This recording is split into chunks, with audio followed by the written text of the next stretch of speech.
Gold, trusted gold buyers. మీరు తాకట్టు పెట్టిన బంగారాన్ని విడిపించి ఈ రోజు ఉన్న మార్కెట్ ధరకు కొనబడను.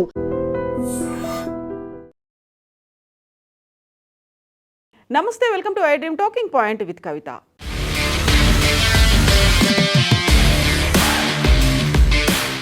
ఇరాన్తో యుద్ధం ఎప్పుడు ముగుస్తుందో, ఎంతకాలం కొనసాగుతుందో తెలియదు అని చెప్పినటువంటి అమెరికా అధ్యక్షుడు డొనాల్డ్ ట్రంప్ ఇప్పుడు ఇరాన్తో కొనసాగుతున్నటువంటి యుద్ధం త్వరలోనే ముగుస్తుంది అనే మాట చెప్పారు.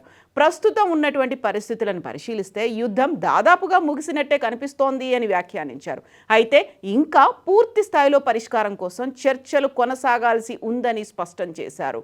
ఒక ఇంగ్లీష్ మీడియా సంస్థకి ఇచ్చినటువంటి ఇంటర్వ్యూలో ట్రంప్ మాట్లాడారు. ఇరాన్ రాజధాని టెహ్రాన్ తమతో ఒప్పందం కుదుర్చుకోవడానికి తీవ్రంగా ప్రయత్నిస్తోందని అన్నారు. వాళ్ళు ఒప్పందం చేసుకోవాలని చాలా ఆసక్తిగా ఉన్నారని ట్రంప్ అన్నారు. యుద్ధ పరిస్థితుల మధ్య దౌత్య చర్చలు కూడా కొనసాగుతున్నాయి. మొదటి విడత చర్చలు స్పష్టమైనటువంటి ఫలితాలు ఇవ్వకపోయినా రెండో విడత చర్చలపై ప్రయత్నాలు జరుగుతున్నాయి. ఈ చర్చలకు వేదికగా ఇస్లామాబాద్ పేరు ముందుకొస్తోంది. అమెరికా తరఫున ఉపాధ్యక్షుడు జేడీ వాన్స్ నేతృత్వంలోని బృందం పాల్గొనే అవకాశం ఉందని సమాచారం. అమెరికా ఇరాన్ మధ్య కాల్పుల విరమణ అంగీకారం గడువు ఈ నెల 29తో ముగియనుంది. ఆలోపే చర్చల ద్వారా శాశ్వత శాంతి ఒప్పందం కుదుర్చుకోవాలని ఇరు పక్షాలు కోరుకుంటున్నట్లుగా తెలుస్తోంది. అమెరికా తరఫున ఈ సంప్రదింపులను ముందుకు తీసుకెళ్లే బాధ్యతను ట్రంప్ తన అత్యంత నమ్మకస్తులైన 3 డెలిగేట్స్కి అప్పగించినట్లుగా తెలుస్తోంది.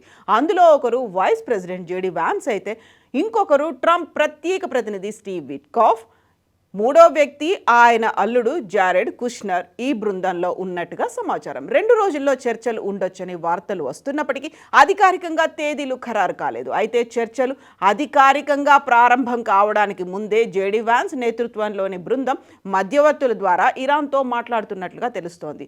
మధ్యవర్తుల ద్వారా ఏకాభిప్రాయానికి వచ్చిన తర్వాత అధికారిక చర్చల్లో ఇరు దేశాలు ఒక ఒప్పందానికి రావడం సులభంగా ఉంటుందని అమెరికా భావిస్తోంది.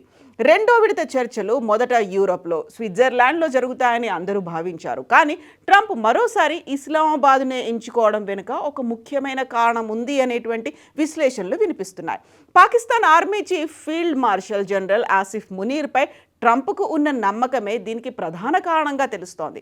గతేడాది భారత్ పాకిస్తాన్ మధ్య ఉద్రిక్తతలు పెరిగి ఆపరేషన్ సింధూర్తో గరిష్ట స్థాయికి చేరి యుద్ధ వాతావరణం నెలకొన్న సమయంలో అమెరికా మధ్యవర్తిత్వం వహించింది అనేటువంటి నేపథ్యంలో ఆ సమయంలో జనరల్ ఆసిఫ్ మునీర్ వ్యవహరించిన తీరు ట్రంప్ను ఆకట్టుకున్నట్లుగా అంతర్జాతీయ మీడియా కథనాలు రాసుకొస్తున్నాయి.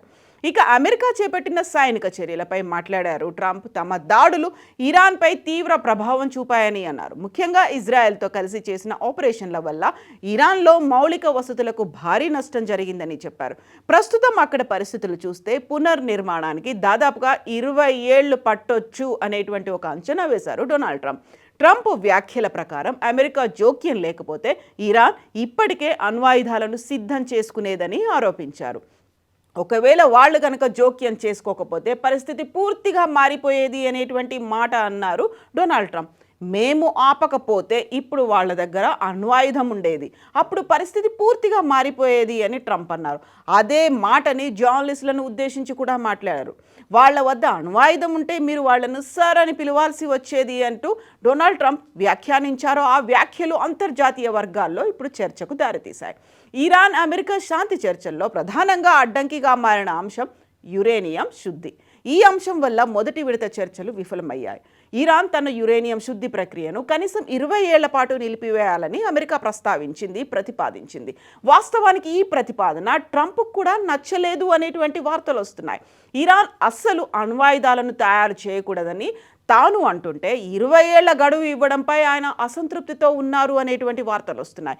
ఈ గడువు ఇస్తే ఒక రకంగా అది ఇరాన్ను విజయంగా మారుతుందని ట్రంప్ భావిస్తున్నారు. అయితే ఇరాన్ 20 ఏళ్ల ప్రతిపాదనకు ఒప్పుకోలేదు. దీంతో మొదటి రౌండ్ చర్చలు అర్ధాంతరంగా ఆగిపోయాయి. ఇప్పటికైతే ఒక యుద్ధ విరమణ అనేది కొనసాగుతోంది. 2 వారాల యుద్ధ విరమణని అనౌన్స్ చేశాయి ఇరు పక్షాలు. ఏప్రిల్ 22 తర్వాత పరిస్థితి ఎలా ఉంటుందనేది అనిశ్చితంగా మారింది. 2 దేశాలు తదుపరి చర్యలపై స్పష్టత ఇవ్వకపోవడంతో అంతర్జాతీయంగా ఆందోళనలు కొనసాగుతున్నాయి. మొత్తంగా చూస్తే యుద్ధం ముగిసే దశలో ఉందన్న సంకేతాలు కనిపిస్తున్నప్పటికీ పూర్తిస్థాయి శాంతి ఒప్పందం ఇంకా దూరంలోనే ఉందని విశ్లేషకులు భావిస్తున్నారు. ఎందుకంటే ఇప్పటికీ కూడా ఇరు పక్షాలు తమ వార్షిప్స్ని మోహరించి ఉన్నాయి. హర్ముజ్ జలసంధిని ఓపెన్ చేయకపోతే తమ దగ్గర ఉన్నటువంటి వార్షిప్స్ దాన్ని టేక్ ఓవర్ చేస్తాయని ట్రంప్ చెప్తున్నారు. ఇరాన్ కూడా అంతే పట్టుదలతో ఉంది. ఈ నేపథ్యంలోనే శాంతి చర్చలు జరుగుతాయా, ఒప్పందం కుదురుతుందా, లేకపోతే రెండవ దశ శాంతి చర్చలు నిజంగా ఇప్పుడు సఫలం అవుతాయా? బోల్డ్ అని క్వశ్చన్ మార్క్స్ అయితే కనిపిస్తున్నాయి. మీరేమనుకుంటున్నారో కామెంట్స్ రూపంలో తెలియజేయండి.